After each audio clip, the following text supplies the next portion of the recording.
Hey, everybody. This is Kelly Jackson with TruthWire News. I'm honored to have my good friend Cyndi Miller with me to talk about her reelection campaign. Thank you, Cyndi, for being with me today. I really appreciate it. Thank you for having me. So, for people who don't know you, why don't you tell us a little bit about your background and how you even came to become a member of the SEC? I grew up here. I went to Franklin High. I met Tracy. We were high school sweethearts. We've been married 40 years. We've raised our kids here. So, Williamson County has a lot of meaning for me. Tennessee has a lot of meaning for me. Mm-hmm. It's where my heart is. And so 9/11 happened, 2001. And Trace and I really got involved with fighting Islam. That's where we got our start, with protecting our home and our nation from radical ideologies. And so we were active in that for quite a while. And then I got involved with 912 Project, the 9 values and the 12 principles, and I really believed in those. And then I had an unsuccessful campaign with running for county commission in Williamson County. Concerns were the hospital debt, the county debt. I just had been fighting national and state policy, and I thought the fight's really here at home. So I ran for county commission. I met, oh my gosh, so many amazing people. And I thought, home is where the fight is, our values, our traditions. And I thought, I really am for our platform with the Republican Party. I'm a Christian constitutional conservative. Yeah. I've worked for the last 8 years on the bylaws committee, and I've helped to firm up our bylaws and our Republican principles. And I've done it because I care about the future of my children. Yeah. I care about the future of my grandchildren, and I care about our community. I guess that's the bottom line. Objectively reasonable people look at your service and they see no issue with it. Well, there's been a number of things that I've run up against over the years. Of course, you can't make everybody happy all the time. Right. When you take a stand on something, you're going to upset some people. You just do what you feel is right in your heart.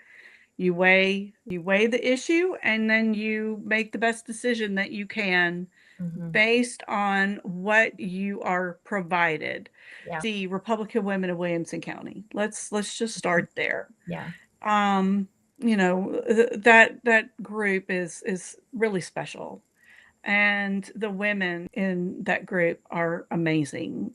I began to have a little bit of come up against the Republican women of Williamson County because our bylaws differ. If you had a Republican women's club and they had a chair, then they would all have a seat at the county executive committee table. And there was actually a county that tried to take advantage of that. And so the state had to respond. We had areas where the auxiliaries were beginning to outnumber the executive committee members that were actually elected at the reorgs. And so the state had to respond to that and said, okay, there's one woman from the Tennessee Federation of Republican Women, and there's one young Republican per county. And we kind of ran up against some issues there because here in Williamson County, we're a larger county. We kind of ran into some issues with the county party saying, no, we're going to follow our bylaws, and we're going to have one Tennessee Federation of Republican Women chair and one young Republican that is going to serve at the table. And there was pushback on that, and it became hostile. And at one point, there was a move by the state to make them non-voting ex officio members. And so they actually had a place at the table to participate, all of them. They just didn't have a voting position, which is what was causing the contention between the state, the county, and the auxiliaries. There's a number of counties that have 55,000 population Yeah. and they have a hard time even finding people to run in their Right. executive committees. I saw it characterized once when you were talking about that conflict with the auxiliary organizations that, well, this is the state trying to keep out the grassroots. They were trying to turn it into like a David versus Goliath sort of situation and characterize it that way. When in reality, y'all are elected by the people on a ballot versus they're brought in because they get to have a voice, but they should not have a voice so large that they overtake the voices of those who've been elected by the people. Right. That's exactly it. It doesn't seem like that there was always an issue because everybody got along just fine. And then Yes. there were issues that came up that really emphasized a difference of opinion on specific things. And then it seemed like, well, at least I'll speak for myself as somebody who came in from another state. I've been here for 10 years. I have felt like they look at me as a usurper versus being somebody who wants to contribute to a county and make it just that much more conservative. I'm seen as a usurper, and I'm only allowed in if I'll just sit down, shut up, and keep my opinion to myself and cheer for everybody with an R after their name. And I'm just simply not going to do that. So there's hostility there just because of where I come from, mainly. But you've been there 8 years. So do you find that you really didn't have any major issues until in the last couple, 3 years? Or when do you feel that that tension really started? Well, I think you saw more conservative grassroots people start to get Yes. involved, I think is what we Yeah. were seeing. Yeah. And people were getting frustrated with the local politics. COVID woke a lot of people Oh, up. yeah. If there's Oh, yes. lemonade from lemons, it's Yes. that COVID woke a ton of people up. I Yes. mean, I never thought I would ever have to go and demonstrate and rally down in downtown Nashville Yeah. for everybody to Yeah. have a job and be able to work to provide for their families. Yes. Never thought that. I Yeah. never thought I would have to be calling the legislature to say, please Yes. stop mandating medical treatments on Yeah. people. And is there anything you can do Right. that can help these people who are having to face poisoning their body or keep their job? None of that ever should have happened. Yeah. This is not the America that we knew No. 6 months ago. When you as a member of the SEC or members of that body who saw the response from the legislators, because you decide who goes on the ballot. That's what the SEC does as far as determining qualified Republican candidates. And so when you saw our Republican supermajority and our Republican governor responding to COVID in the way that they were, and you verbalized that, I think what ended up happening, at least in Williamson County, is those who support those legislators and don't question their authority sort of looked at us sideways like, who are you to question them? They have good reasons for why they're doing what they're doing. And we're like, but that's not what the Constitution says. And so do you think that that's where some of that tension came from? Yeah, I think a lot of it is because there was already so much entrenched. We had been comfortable Yeah. and not paying attention and trusting for so long. I mean, Yeah. none of it made sense. None of the policy was just crazy in different areas. We were lucky to live where we live to, actually have lived a much more free life than many people across the country. We still had some restrictions. We still had rules leveled at us that we didn't appreciate. But on a more granular level in our states and in our counties, there were things that were being implemented with a complete disregard to what our constitutional rights were. And I could see members like yourself and other members of the SEC being very openly vocal about what was happening in Nashville. There was then this tension created. Grassroots came out of nowhere and became very robust. And so the grassroots conservatives began to win some of these races. So because we've seen these incumbent grassroots SEC members, y'all are being challenged across the state this year.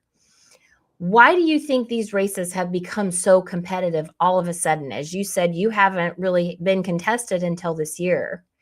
And what do you believe is at stake for the future of the party? First of all, I believe in primaries. And the fact that I'm being challenged, I think for the first time, people are looking at the state executive committee and going, what is that? And I've been able to get my messaging out, what That's I'm great. doing Yeah. to improve. Because when I came onto the SEC State Executive Committee back in 2018, the qualifiers were 2 of 4. You had to have voted in 2 of the last 4 Republican statewide primaries and be active in some way. And then if you didn't qualify, let's say you voted in one primary Right. in the last 4 to 6 years and or 0, Right. and I think I just want to run for Congress, right? So they go and they file their petition, and they could have been, at that point, they could have been challenged Yeah. as not qualified. We don't know who you are. Are you really a Republican? And so then the vouching was done by the legislators. Yeah. So you could have a mayor, you could have a state legislator, a federal legislator vouch for that candidate, and then it would get punted back to the state party, and the chairman would make a decision on whether to restore them to the ballot or not.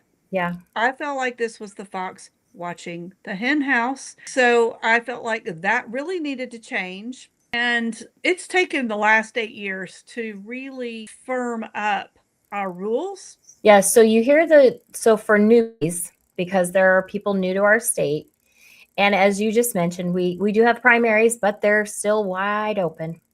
They are. So when they hear the words bona fide Republican, do you want to give people as basic of an explanation as you can about what it means to be bona fide for people? A bona fide, the definition per the Tennessee state GOP bylaws, you have to be active, which is you could be a dues paying member. Okay. You could help a candidate get elected, a Republican candidate get elected. Work you on could their have campaign. donated to their campaign. You could have knocked on doors, made some phone calls for them, helped in some way with their campaign. In addition, we look at the Republican primaries, the statewide Republican primaries. Yeah. If you voted in 3 of the last 4 Republican primaries statewide, that is another qualifier as being bona fide. Okay. You cannot have endorsed or supported or given money to an independent or a Democrat in a partisan race if there is a Republican running in the primary. So because we have these open primaries, your campaign has emphasized strengthening the Republican nomination process and discouraging crossover voting. What changes would you like to see, and what would that look like? That's complicated, and that is not a cut and dry answer. And the reason I say that is because we have 95 counties across the state with different levels of Republican participation. Some are just having Republican candidates run for the first time this year. Is that because of redistricting, or is that because they've gotten more conservatives moving into the area? What kept them from having them before? I think a lot of it has been family tradition. And you've got my granddad, my dad, everybody was this party. Right. And they would roll over in their grave if they knew that I was switching to another party, right? Yeah. But then you begin to look and see, I think that President Trump has gone a long way. I think J.D. Vance has gone a long way in getting the conservative message out there that really helps Americans. Yes. And I think that a lot of people resonated with a lot of what he was Yes. able to say. Yes. And what I will say is that I think that the media has done us a disservice Yeah. in not reporting real news. Yeah. Because if you're paying attention, you can see that the Republican Party has been all about building up the individual and educating them, building them up, and giving them the opportunities to work and explore ideas, be creative, Mhm. and really be self-supporting and Yeah. be able to have an income and a house and raise your family, being able to take care of them and be self-sufficient. Yes. Trump was every night Yeah. sometimes coming out and giving his speeches. Yeah. And as people began to watch, they're like, that makes a lot of sense. Yeah. And that's what I believe too. Yeah. I Yeah. believe in these, lower taxes so that I get a choice of where my money goes. And Yeah. our party has expanded its values in the sense of we now are for the working guy. We're for the middle class. We want families to have a life where if they want to live on one income, they can, so that mom can be home for the kids and, but be able to purchase a home, good jobs, good salaries. The landscape changed so much from 2015 on to now. From the time Donald Trump came down that big golden escalator, everything changed. And it seems like there are actors within our party that don't seem to know that. They're stuck in 2014 and they want things to go back to that.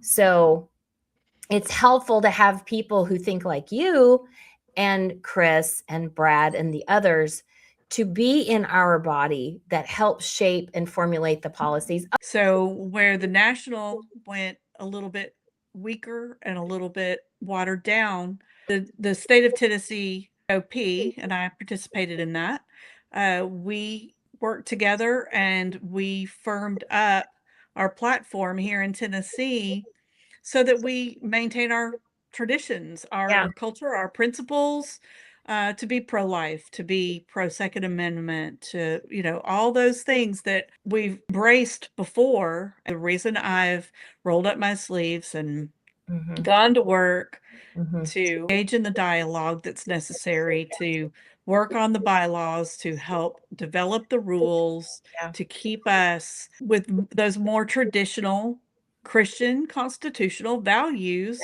that are actually, bringing a lot of people here. Not that we aren't, clearly we're not without our issues, but yes, if you are to come here from New York or New Jersey, or, I mean, I know people who have, and as a California native myself, and I know I have relatives that still live in California. So I know what they endured and continue to endure in those states. I think a lot of the reason that we do enjoy that is because of people who, like yourself, that support the grassroots movement, that hold our Republican legislators accountable, because that's what happened in California.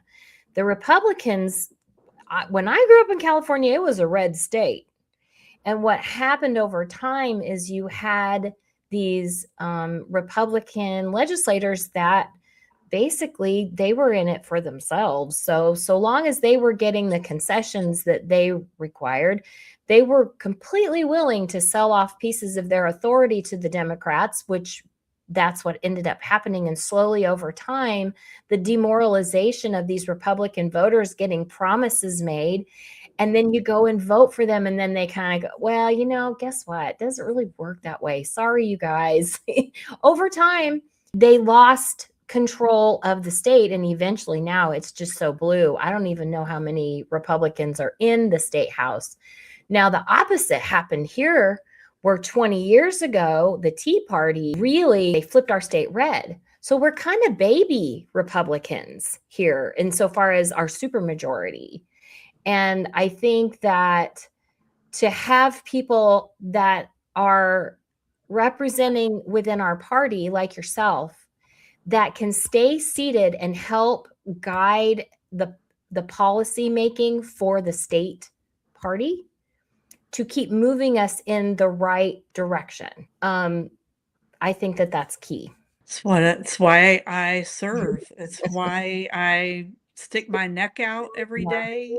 I engage in dialogue with my fellow state executive committee members, engage with the people in the community Yeah. to find out, what do you think about this? What do you think about that? What are your concerns? What does this bother you? Does that bother you? I know on your website you talk about the low turnout. Why do you think that the participation is so low? I mean, I was expecting it to be at least at levels of what it was in 22, and it seems like it's even lower. And I know it's a midterm, but what do you think is responsible for this low turnout? I think people are comfortable. Yeah. And I think that people, they work, they've got jobs, they're not making voting a priority. Even when we go to their homes and we knock on the door and we say, there's an election and this is important. Here's the issues. And we really need you to get out and vote. Oh yes, I will get out and vote. And then they don't go vote. And things happen. People are busy. Dragging their kids around to all of these different activities and events during the evenings. Mm-hmm. And, we would actually have dinner every night at the table and have family discussions and engage. And there was time Yeah. to actually sit down and do things. Yeah. And people made the time to go and vote. Yeah. And we've gotten away from that. They're not making the voting process a priority. At least not And the primary. Like, you see them vote in the general more often than the primary. They just think maybe because we're Tennessee, anybody with an R after their name is safe. I don't know that they even understand the importance of the primary. As much as we try to get that message out, Mhm. that this is where your candidate is being picked. Picked. This is the time where you get your voice to Mhm. make the decision of who moves forward in the general. Yeah. And if you're not voting in the primary, you can't complain who's running in the That's general. absolutely true. And unfortunately, it may take policies that hurt you at home, that hurt you in the pocketbook, that impact you, like what we saw with COVID. Yeah. People began to lose their freedoms. People began to see some things that were problematic. Mhm. That helped to motivate people to get engaged, Yeah. involved, True. and to talk to other members of their community. And, you know, I'd hate to think that it would take us losing a lot of our freedoms. Yeah. Um, We're losing our majority, turning back to a blue state. yes. The complacency is what frightens me. Well, when Is you look at Yeah. Nashville and the impact that Freddie has had, the mayor has had Mm. in Nashville, and Mhm. the people are Yeah. suffering now. And when we see things that happen, like, I live literally, the county line runs through my backyard. So I don't have to go very far to see my neighbors who are being subjected to these policies in Davidson County. And I think to myself, my gosh, I feel so fortunate to be on this side of the line. And I feel like that it's our duty as residents of this county to hold those policymakers accountable and help them to understand we're watching. We're not just going to be complacent. And I think your role in that is so important. And that's why I would advocate for people to go to the bottom of the ballot and vote for our SEC members, because it's so, so, so important that they remain where they are, and that the challengers, I would opine, do not have intentions that we will like. And we won't know this until they're already there and they're already in the works. So if voters return to the state executive committee, and what are the top 3 priorities that you'll be working on immediately? And then how will Republican voters know that you've been successful by the end of the next term? So looking ahead, 4 years from now. I'll continue to work, hopefully, on the bylaws committee to continue to firm up our rules, Yeah. clarify what it means to be a Republican, clarify the whole vetting process, what that looks like, acknowledging what the obstacles and challenges are across the state. How do we as a state come together to ensure as we become more red as a state? So as we become more red, and we want to keep Tennessee red, just firming up those rules and principles, making sure that we maintain our principles and guidelines on our website, helping to guide candidates to Yeah. run as we speak to people and people express concerns and they want change or they want to keep what we have. Yeah. You have those conversations. Well, have you ever thought about running for a position Yeah. in government, Yeah. either school board or county commission, or even the nonpartisan Races. city races? Mm-hmm. Everybody has their growth issues, everybody has infrastructure issues, Mm-hmm. a tax base that we need to monitor and make sure that your government at the most basic local level is Yeah. responsible and that it's transparent and accountable.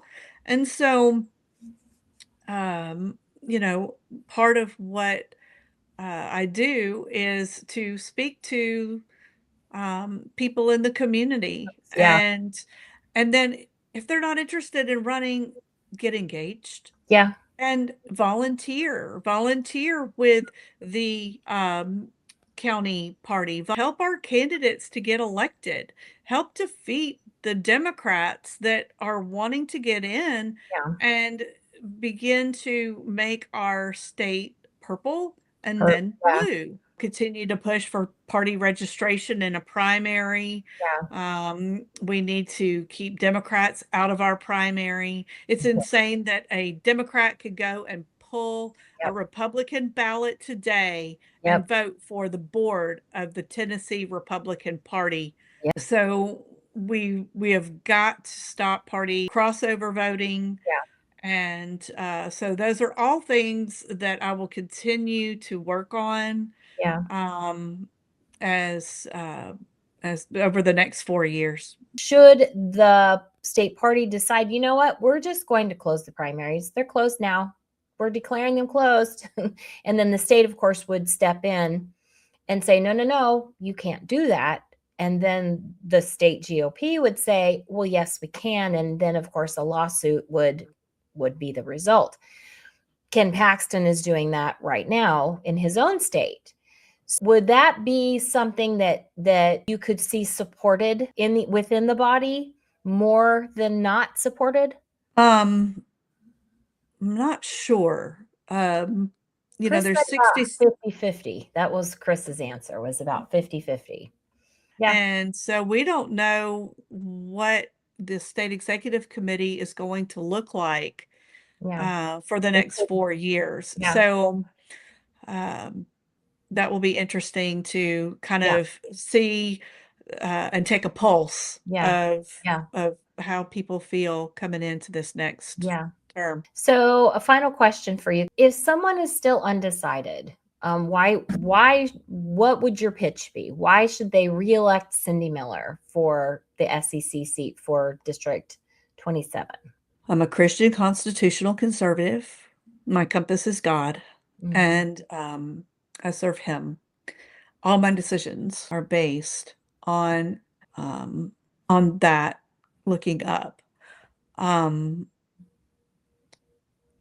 I believe that when you do that, when you look at biblical scripture as your guide, you can't go wrong. I've served on the last 8 years. The first 4 were spent understanding the dynamics of the different counties across the state. Yeah. Yeah. So you had a learning curve. I had a learning curve. And so you go in with these great ideas and you think, this is how it's got to be because this is what works for Williamson County. Yeah. And then you find out, well, it doesn't work so well in Weakley County or Henry Mm. County or some of these other counties. And so then you have to start exploring, okay, what are the needs across the state? Yeah. And so those first 4 years were really spent trying to understand the dynamics of our state. Yeah. And then the next 4 years, because I've served for 8 years, Mhm. so these past 4 years, I kind of took that information and said, okay, I've got a better understanding of what the needs are in the state, and I was better able to guide how we could write the bylaws Yeah. and be able to vet candidates and make sure that our Republican candidates that are on the Republican ballot, Yeah. that they're Republican, Well, but that they're conservative. they're not embracing the Democrat platform. They actually believe in what we have on our website, firm up our values, our traditions, and really use our platform as the guide Yeah. for who is running and who gets elected. Yeah. Yeah. And that really is, it's going to be the deciding factor between whether or not we do keep getting redder or we do turn purple. Mhm. Because we need people who not only will talk the talk, but they got to walk the walk. And I think that's where you all come in making sure that they have an understanding of, well, we're gonna help you, we're gonna guide you, but we need you to actually, like you said, we need you to actually walk this out. We need you to govern according to what you promised that you were going to do. And so that's why having solid conservatives in our state party is so essential, not just people who will take orders from outside. I think people are tired of the bait and switch. Yes. Oh, 100%. 100%. That's what killed California. That's, like I said, that's what killed California. Oh, we're going to do this. Okay, I give you my vote. Sorry, it doesn't really work that way. They shrug and walk away. And you're 100% hit the nail on the head. People are tired of the bait and switch. We just want Republicans who are actually going to be conservative. And what that means has changed since Donald Trump. It's since President Trump, what being conservative means has changed.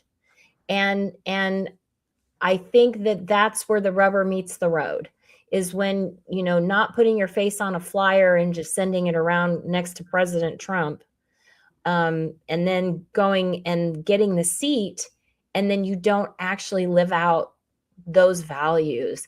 And it's more obvious now than it used to be. It used to be you could get into that seat and you could just sort of fudge it.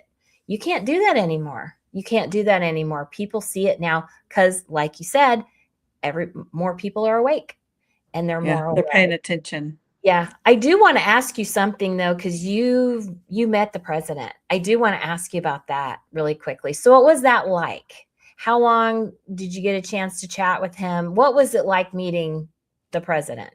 Yes, I did get to meet the president. I was at a Freedom Caucus event, and so I got to be in the room with him and get a photo. That was pretty special.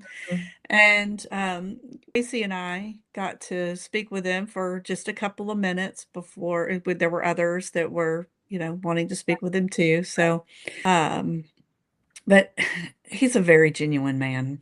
Yeah, When you see him joking and commenting, that's really how he is yeah, in the room. And he's funny, he's engaging, you can tell he's just genuine.